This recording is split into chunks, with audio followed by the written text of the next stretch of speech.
Tisalar ancha kan sap. Burada da çisa 7,5 7'ye veriyoruz. Aytiginisiz. Al 6'ga veriyoruz.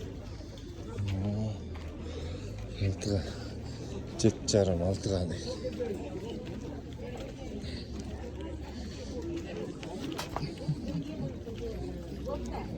Ancha kan ne varım ya?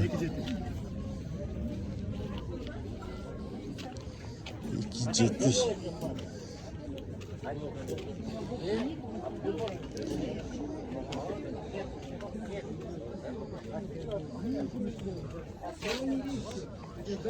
Temir tezek dostlar, kimge kızık bolsa kanalga kaptalgıla.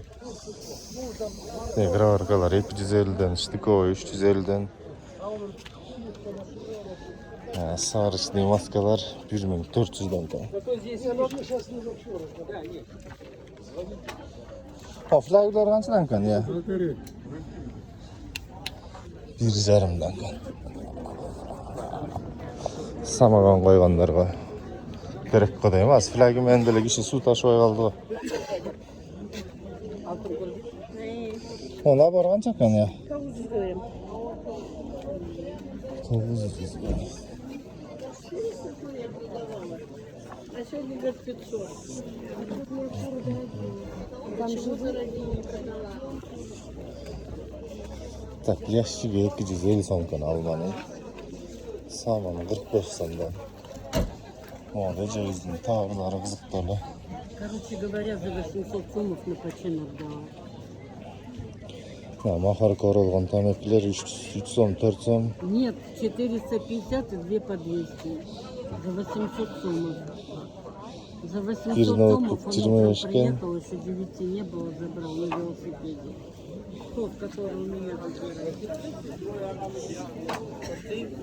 İşte bugün kişi öyle gök buladı. Bu yaklar, Sovetski bir yaklar.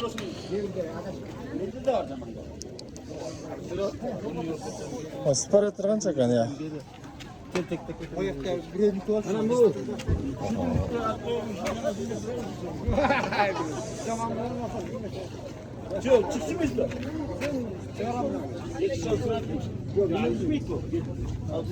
$400'den kan, balık $400'den.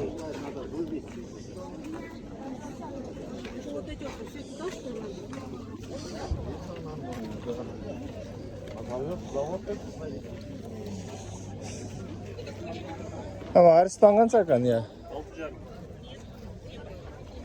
6,5.